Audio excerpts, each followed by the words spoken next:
Greetings and salutations. Welcome. So today we're going to be doing kind of an unboxing, but also kind of a comparison video. So here we have the ImpulseRC Apex body kit. I didn't get it with the arms because I thought it came with arms, but in reality I'm going to actually get 7-inch arms anyway, so it doesn't really matter. Okay. And here we have the Readytosky Apex 5-inch. So this one runs anywhere between $80 to $100 if you get it with the arms. This one runs $35. This one is real and it comes with a warranty card. This one is a Chinese knockoff and doesn't. So there have been reviews of both of these, but they're usually a build video. This is not a build video. This is going to be comparing carbon to carbon, piece to piece to some extent. All right, so first, let's go ahead and open the Apex.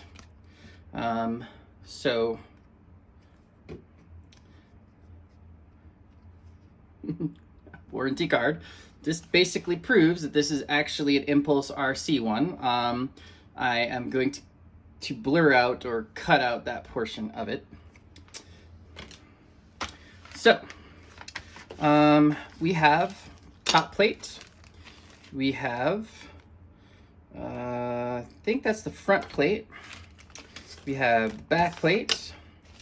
We have the 3D printed, I mean not 3D printed, but injection molded little pieces. So if you look at those, oops. Helps if I get in the frame. Look at those nice little injection molded. That will make a difference here in a second. Okay, and then of course we have our handy dandy little key. Okay, this is the key to all Apexes. I actually have an Apex Micro 3-inch and an Apex 5-inch. The 3-inch I actually put together, and if you hit the ground with enough force, you may actually pop this out, so I would recommend gluing these. We have our arm controllers, and in this bag we have our strap, our nice little files. We have a flat file and a round file. I will tell you it doesn't really need them. We have the Velcro, which is really, really nice. And we have a rubberized one. This is actually thicker than the micro. This is, no, I guess it's not. This is the micro version right here. And this is the full-size version. I guess they're the same thickness, same rubber. Neat. Okay. And this is the biggest thing that I find interesting, is that we have our standoffs. So we have all these pieces. And then we have this. This is all of the nuts and bolts. And it comes all in one bag. And I know this from putting together the micro, that you have to sort this out and figure out which bolt is which. Also, you'll notice something else. 0 instructions. None. So that is the ImpulseRC one. So we'll flip that over. And we'll put all of this stuff over here with our little ImpulseRC warranty card. And now we get our Readytosky. I bought this one first, but it took a while to ship. So I bought this from Banggood, and you will notice something. It includes instructions. The actual one did not include instructions, which is weird. One of the few instances, this whole thing is one of the few instances where the knockoff is better packaged than the original. So these are the replacements for the injection molded. And you will notice they are 3D printed and they are coarse and they are rough, not injection molded. So those. this is the carbon. I actually opened this one up because I got the arms with this one. This is a full 5-inch kit. And one thing that I really thought was interesting is I noticed on my 3.5 Apex that these wire covers didn't fit very well. But this one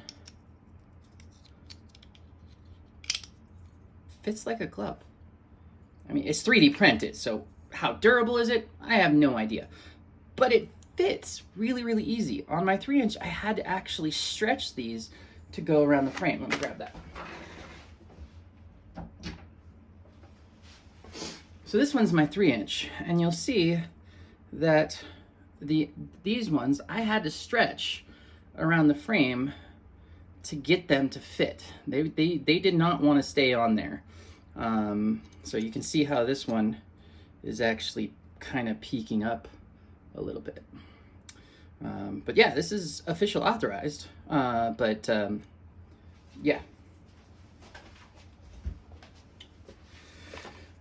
So at any rate, we have our handy dandy little key.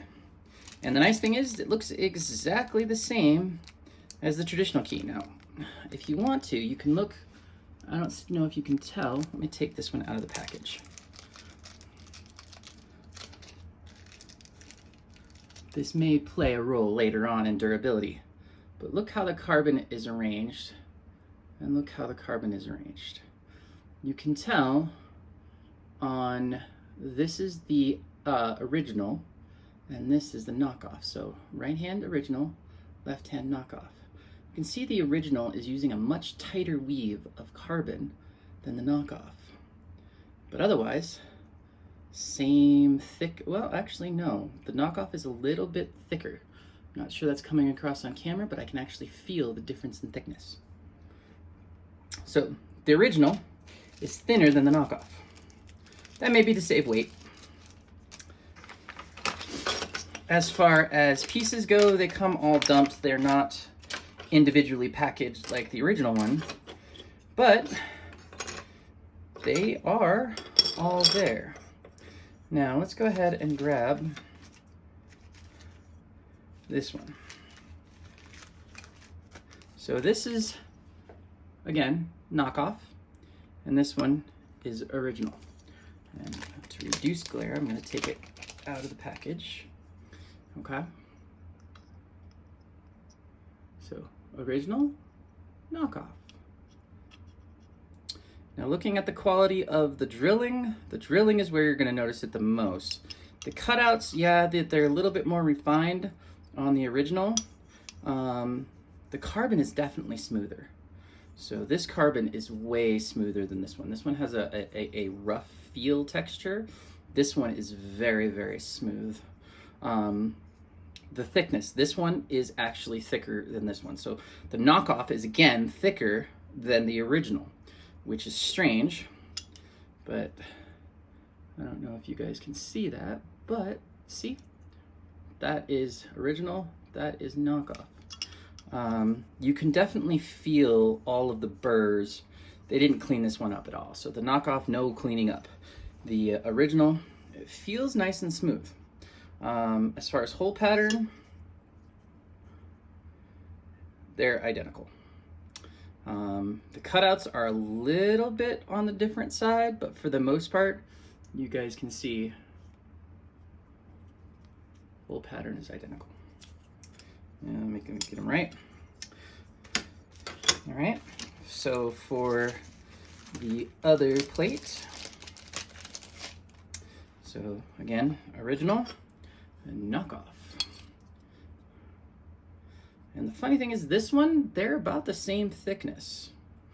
You still have the differences in carbon feel. You can tell that the way the carbon is situated is a little bit different. This one is running a diagonal weave. This one is running a horizontal weave. But the hole pattern is still identical, which is interesting because you can actually buy the knockoff and get a full frame to replace parts for your original, should you desire it. I hadn't planned on getting the original. I was just planning on getting the knockoff because I already have 2 originals. And I just wanted to see what the difference was. All right, so screws. Enough about the carbon. Screws. We have M3 by 10, M3 by 14, M3 by 15. This is our little anti-grounding frame, so it doesn't ground to the carbon. Not sure how much of a deal that is. I know I've seen the videos too, but we'll see. M3 by 12. We get 2 straps that I probably wouldn't trust. Besides, which how many straps do you get from every place? I have like 1,000 RDQ straps because they're cool. So these are the sticky pads. We get 1 Velcro one and 1 rubber one. If you'll notice, they are not cut out to the same extent. They're still cut out, but so this is the Velcro one, this is the cutout one. You can tell from the bottom side that they still have the cutouts for the interior, but they didn't actually cut them out at all. How well this Velcro works, I don't know, but I really like the Velcro strap on my quads. I put the fuzzy Velcro on my batteries and they stick. I mean, I have literally face planted into the street and I didn't eject a battery. And again, M3 by 16. Okay, these are actual standoffs and they are not labeled. It's the first thing I found that's not labeled. M3 by 8. Aha, more nuts that are not labeled. And then of course we have our specialized cone nuts, which honestly feel like plastic. Whoa. Dump them all over the place.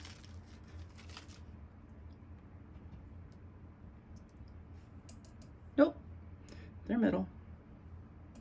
They're just aluminum. So, there we go.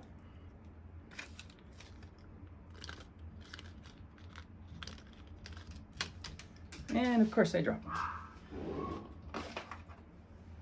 them. So, looking at these,